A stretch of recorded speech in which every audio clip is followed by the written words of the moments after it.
and next on Midnight Session. We're gonna get them all in, put them in. But I haven't refreshed for a minute, so I will say hello back. Millions. It has turquoise house as well. She told me 75, but hey, y'all can get it. You know. So we appreciate you guys, and yeah, we got a chance to say we got a chance to say hello to a lot of people. Yeah. So I appreciate. I hope you guys appreciate that. I am thinking about you guys. What about your elementary and your junior high? Tell them people to charm in on you. Hi. How you doing? And what elementary did you go to? I went to two. One was Beverage and one was Chase. Okay, Beverage, stand up, and Chase Bank people, stand up. The school. Oh, Chase Elementary. Okay, yes. I do Chase Bank. Hey, listen, you want to be a but now sponsor of Chase Bank? L-Dub is the school that I came out of, Lou Wallace. What did you say? I was asking, could I say Chase Bank? It's too late now. No. Chase Bank, be a sponsor. Oh yeah. Love you guys. Yes, we do. So love us all back. Okay, so and what about junior high school? Junior high, I went to two. Okay. Bailey and Tolliston. Okay. Yes. All right. And what did you like most about junior high school? I was on the drill team. Seventh grade. Ooch, side the head. Did y'all do it like how Drill they do team, it in the... not boosters. But then when I got in high school, I was with the boosters. Okay. Well, we're not from Gary. We from Cali. What's the booster? Well, they root their team on. Oh, it's the boosters, like the booster club type thing. I thought only the old folks, like the parents and stuff, you know, from parent teachers. What is it called? Parents, teachers. Those are usually the booster people. No. You know, you walk into the game, they be like, "Would you like to It's buy your classmates that a pen are of my rooting son?" you Be like, on. "No, your son ride the bench. Why wouldn't I buy a pen of your son?" Is that what you did? No, I'm just saying. That's what I would say. If her son rode on the bench, then that's You what I would sure say. you didn't ride on the bench? No, I didn't ride on no bench. You know, I did my thing. You warmed the bench. I did my thing. You know what I mean? Really? I wasn't, the best in the world, but I certainly was the best dressed. You can believe that. I had my.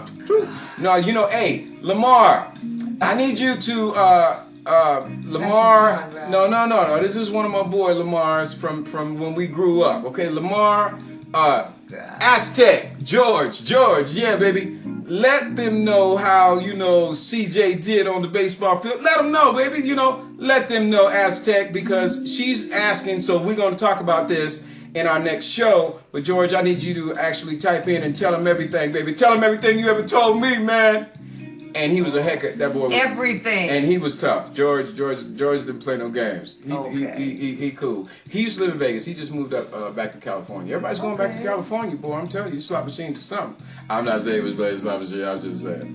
No, but absolutely, we're happy that you guys are tuned in with us. We're kind of in that relaxed mode. We ain't got no questions because we had a show, so we couldn't even get to the questions. There are questions, but we couldn't get to them because honestly we was like, we're gonna come and just talk to them. Yeah, we're gonna tell you about ourselves, so go ahead. How were you when you played sports? When you was back in high school? I was just an average kid. I wasn't nothing special, just Charlie.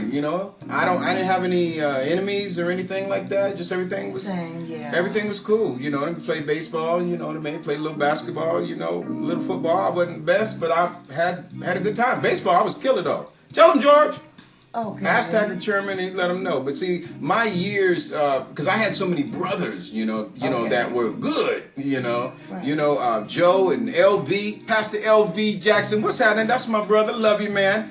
Hey, he's got a church down in, and this is not a church segment, but he's got a church in Santa Maria, California. Go ahead and look him up, and it's called Compassionate Center Christian Church. So you guys, if you're in the Santa Maria area, go down and visit my brother. You tell him that CJ sent you, and he'll actually know who CJ is. Okay? So, hey, we love you guys. Yeah, absolutely. They're doing their thing there, so just go for it. What were we talking about? So now, just talking about our lives. Okay, now you used to sing gospel. I still do sing gospel, absolutely. I love the Lord because He heard my cry. And nobody knows it better than me, and nobody can tell it And like you I can directed tell the it. choir. I did a lot of directing choirs. Started off singing in the choir, but yeah, then I wind up directing district choirs, regional choirs. Worked with state choirs, and so yeah, just a lot of lot of fun.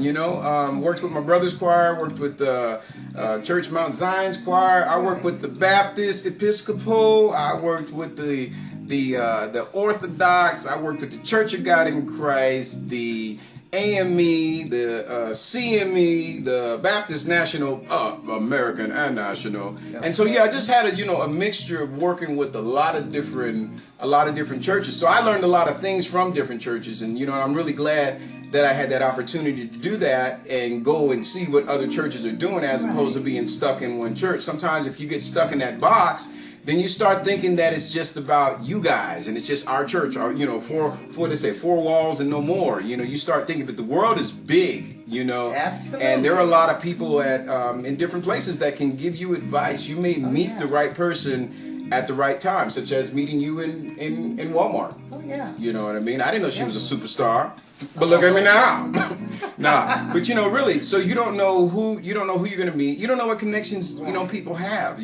So always be open to that. Don't think that just because you're in your little spot that nobody else can help you. Because if you don't know your neighbors on your street, then you don't know what they do. They could live next door to you and be the person you need to be in contact with. So be a little bit more open, be a little bit more friendly, and don't be so, closed up in your space, because I'm telling you, you will never, ever get anywhere. I remember one time in Florida, me and a guy by the name of Tony Wall, what's up, T-Wall? We were sitting in Florida, kicking back and just kind of looked at each other because we were on our way to, I don't know, somewhere out of the country.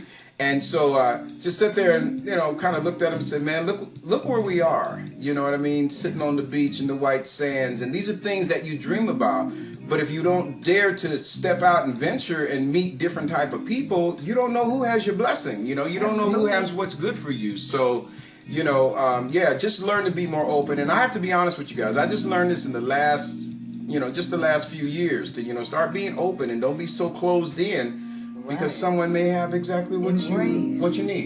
Adriene did a lot of theater. I got a chance to see some of her plays, The Wiz, the Ain't Misbehaving, which happens to be one of my favorite, and the other was, what was that little great one with the hair?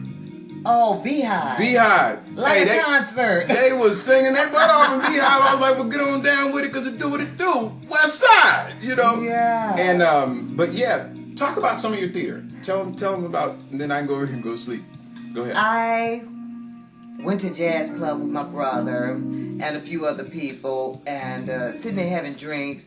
Had stopped singing for about 13 years, and raising kids to whole ball of wax. I know the feeling. And was listening to the jazz singer, and I had stated I could get up there and I could sing, and everybody started laughing. And my brother was like, "Why are you laughing? Adriene really can't sing." No, she can't. And my brother's like, "You've been around these people for over 13 years and no one has heard you sing." And I had told them, I sing. They just never listen. So on a dare, the next day opened up the phone book, found a vocal instructor. Those of you all who are really thinking about this, called, made an appointment, had went. And I finished singing, and she looked at me and she was like, "Okay, first question I have, why did you stop singing?" And I had told her at that time I got involved, Dream Truder. And she had said, "I tell you what," worked with me for a few months. And she then had told me, "You operate on dares, so I dare you to go to an audition." Okay. So the very first audition I went to, it was, "Do black patent leather shoes really reflect up?" And I got up on stage, did my little audition, sang, and the director had called me, and he had said, "I'm going to put you in this play because I want my name to be at the top of the list on your bio." Okay. All right. And that's exactly how I got back involved in it. Okay. Tell me a little bit about the one with the Beehive. The Beehive thing. Talk about Beehive. If you guys ever have a chance to go and see that play, it's like you are going to a cheap concert, but the thing about it, all the performers have wonderful voices. So we perform. So you mean an inexpensive concert? Yeah, I forgot. You don't like that word. I don't like cheap. but it is well worth it and then some. You have songs from Cher, Patti LaBelle. Patti LaBelle sung a song I had never heard of. All of the female singers, those big was back in the 60s and 70s. Diana Ross and the Supremes. Aretha Franklin. Yes, and it just will blow your mind. So 6 women in this concert, and we had alternated the different roles and characters. It was cool. But it's a lot of fun, and you will have a blast. It will take you back to the day. And you will get all in it like you're actually at a concert.